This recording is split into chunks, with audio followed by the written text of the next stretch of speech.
Well, with that, I'd like to introduce our first jurisdictional update is going to be given by the Alaska Department of Environmental Conservation, ADEC. Kara Kusche is the Prevention and Technical Support Manager with the Division of Spill Prevention and Response, or SPAR.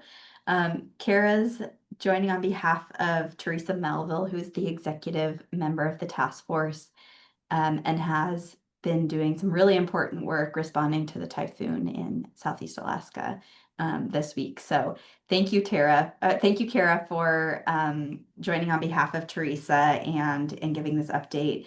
I'll introduce you a little bit in terms of your work, and then I'll do this for each of the speakers who are coming through this session. So Kara has been with ADEC for 17 years. She spent 7 years with the Division of Water and the last 10 years in SPAR. Her current role, which she's had since 2021, focuses on interagency coordination, logistics data, engineering support training, exercises, and regulations. So a whole lot of work there, Kara. You're a Jill of all trades. Kara's from Anchorage, Alaska, and enjoys attending sporting events, quilting, hiking. She has a bachelor's in ecology from University of Arizona and a master's in applied environmental science from University of Alaska. I'll turn things over to you, Kara, and I'd just like to draw folks' attention to the chat where you'll see the speaker bios for all of the speakers throughout the day. And we'll also be posting the Legacy Award winner bios there as well. So over to you, Kara. Awesome. Thank you so much. Again, happy to be here. And Director Melville sends her regrets calling in near Anchorage, Alaska. We have frost on the ground, but no snow yet. It's just snow in the mountains. So we'll just hop right in. Next slide, please.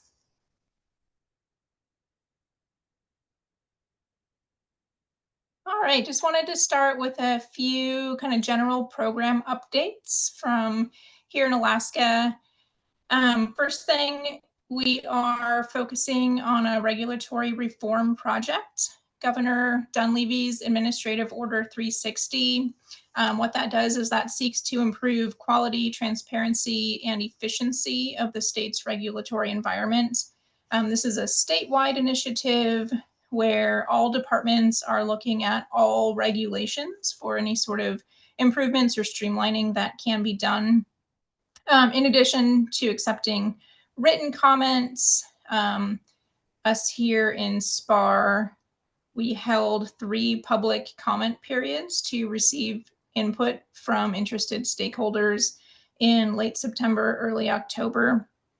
Those comments are currently being evaluated, and we're trying to tease out some potential paths forward to appropriate changes to our regulations. Also new this year, we had a leadership change in 2025. Randy Bates is our new commissioner designee, and Crystal Koneman is our deputy commissioner designee. Another really exciting thing for our program is that we got some cleanup funding assistance for home heating oil tanks. That's a new thing this year. That was money allocated from our state legislature, and I'll discuss that on the next slide. So, next slide, please. All right, so this year's current fiscal year budget includes a one-time 5-year appropriation for providing funding for home heating oil tank responses. Home heating oil tank spill reports are some of the most common that our program does receive. The goal of this funding in this program is to help as many different homeowners as possible. And it can help anyone from single family homes up to fourplexes. We've established a streamlined process so that we can avoid some of those delays that can sometimes be involved with waiting for the funding to make its way to the actual homeowner. This money is available for 2 years from the time that our state on-scene coordinator or program staff make the approval on the application. And there are some eligibility requirements. The property owner must commit to complete free oil recovery and at a minimum do some initial soil removal within 2 years of receiving the funding. For transportation and disposal of contaminated soil, sorbents, PPE, cleaning and supplies, those are all things that it can be used for. Since we do want to help as many folks as possible, we're capping it at $10,000 for spills at homes that are on the road system and $14,000 for folks off the road system.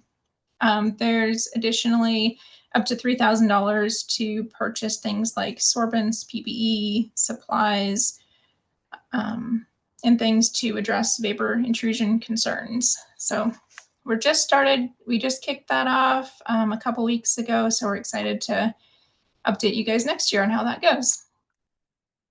All right, next slide, please.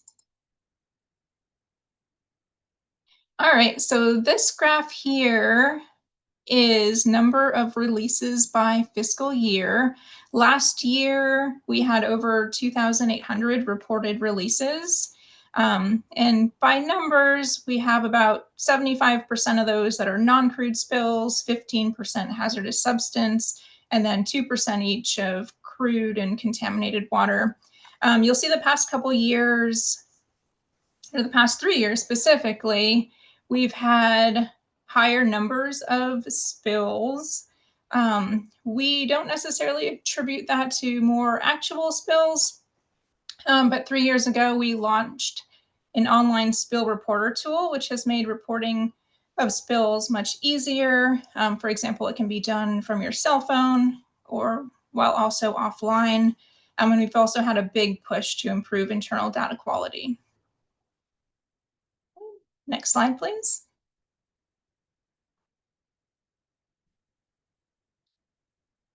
All right, so these graphs are of crude oil, number of releases, and volume released. The one on the left shows the number of crude oil spills, and then the chart on the right shows the volumes released.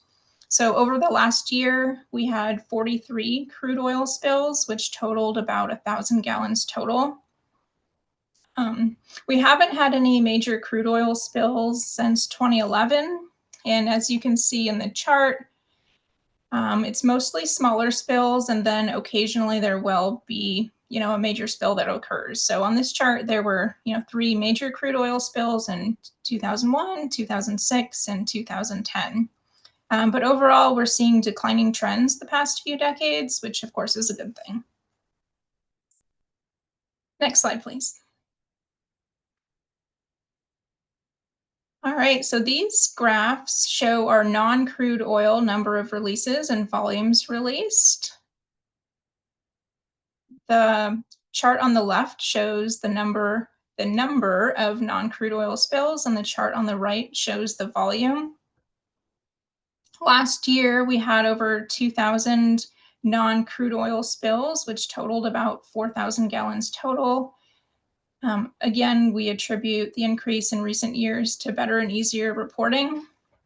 The largest spike in volume on that graph on the right was the results of the breaking apart of the Selendang IU in 2004, which released 321,000 gallons of fuel oil and 14,000 gallons of diesel. As far as non-crude oil goes, overall, we're seeing declining trends the past few decades as well. Okay, next slide.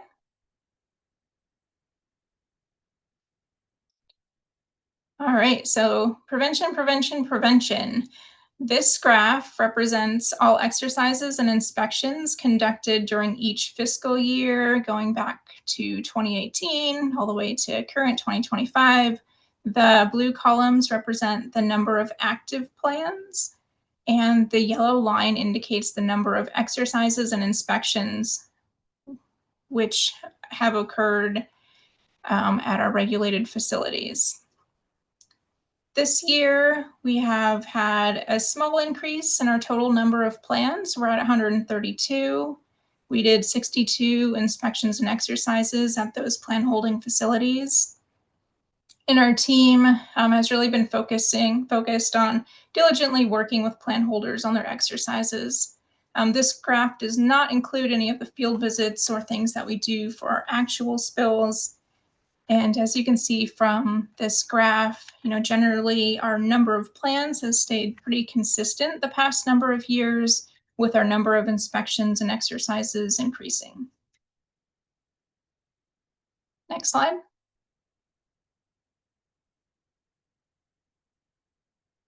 All right, and since this is the Oil Spill Task Force annual meeting, we wanted to take a moment to go through just 3 real short case studies to highlight some of the spill work that we do when spills do occur.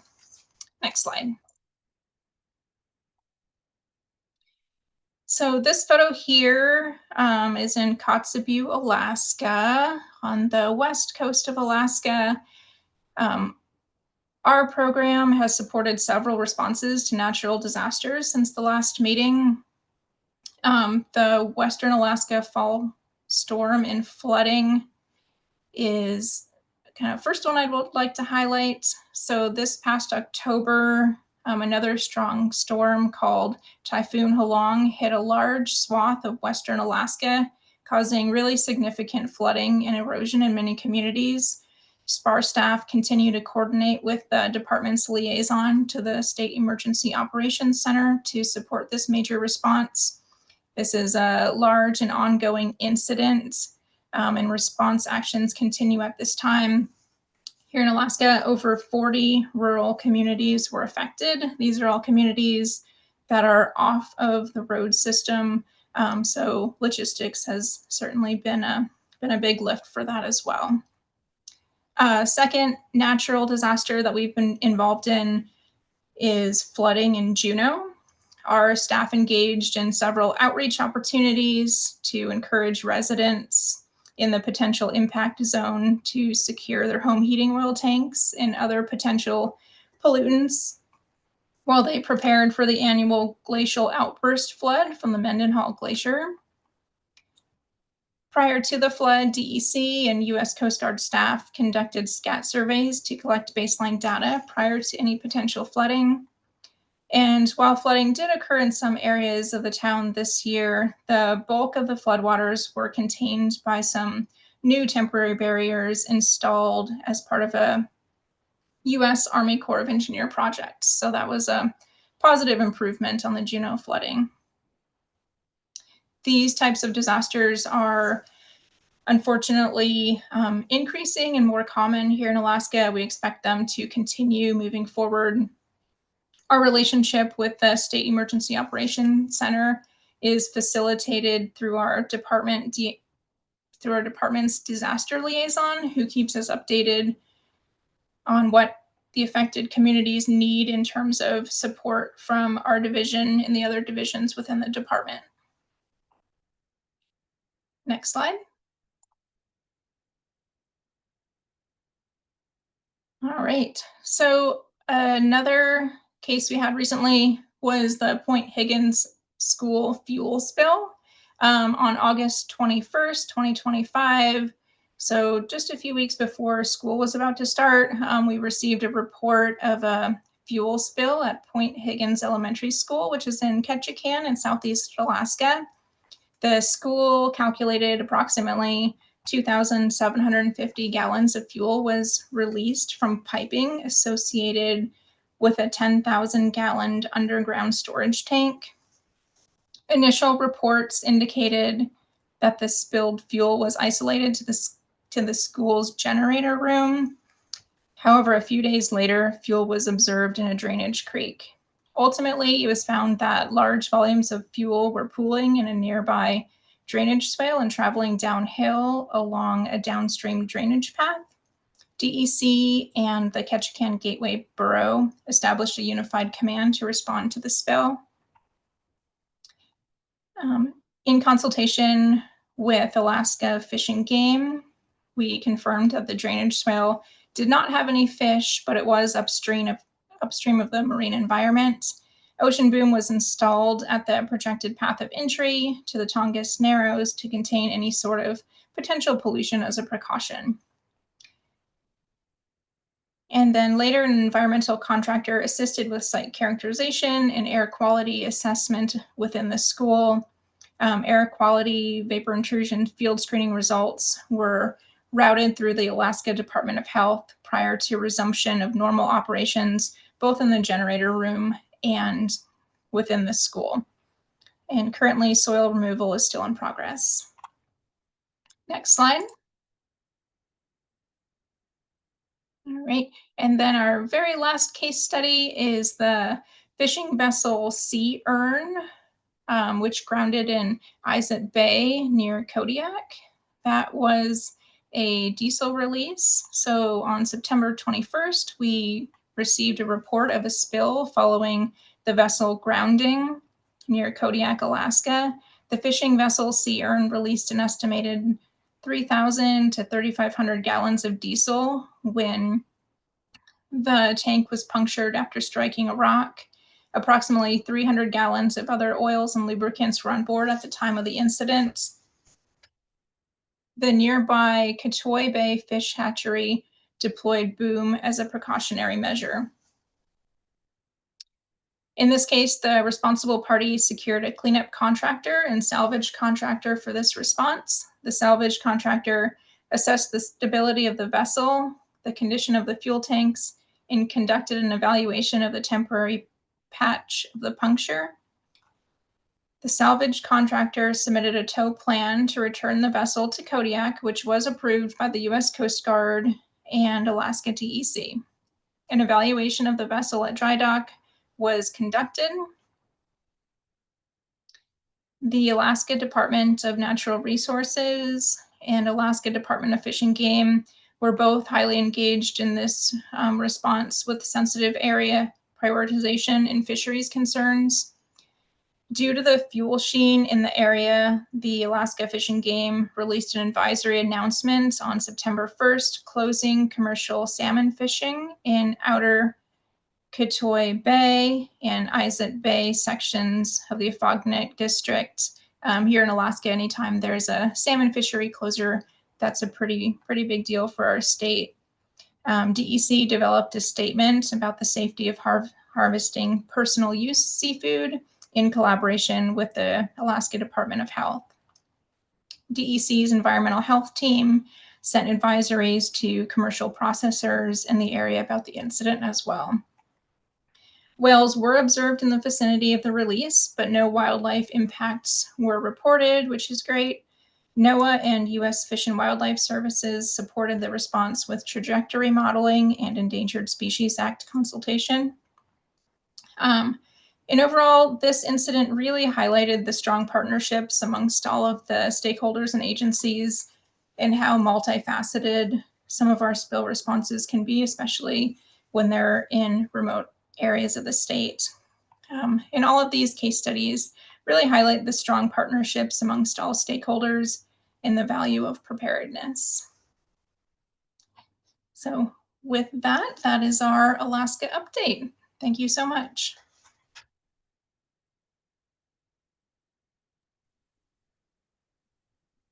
Thank you, Kara. Really appreciate that. I'm just looking through the chat and the Q&A if folks have any questions. There is one question, Kara, that wasn't to you directly, but I'm curious, I might pose it to folks if it feels like something you can answer in the Q&A. There was a question posed by an anonymous attendee. Are we keeping up with aging infrastructure and growing populations while budgets and cuts are apparent? Again, this wasn't posed directly to Alaska, but I'm wondering if anything in there resonates or if you have any thoughts on that topic. Yeah, I mean, definitely a concern, right? All infrastructure, populations, budgets. No surprise, but one of the trends we of course see when we map all of our spills on GIS is the more people, the more spills.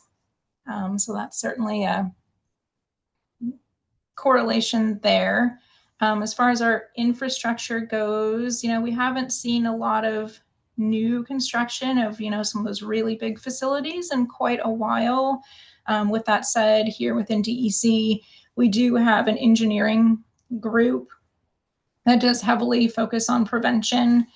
And I think when we go back and look at both our spills and numbers and in quantity released, I think our prevention programs are working in a positive manner. With that said, all of these factors, we always have to stay on our toes and not be complicit. Sometimes it's easy to, or it can be easy, to not, if we don't have large incidents for a long period of time, to get a little bit more relaxed. So that's something we're always working on, is just preparedness. Thank you. And I know Alaska has particularly unique challenges with remote locations and small communities. And yeah, really been impressed with the work that you do, like along the outer coast and with communities and their own infrastructure and supporting communities and doing that work.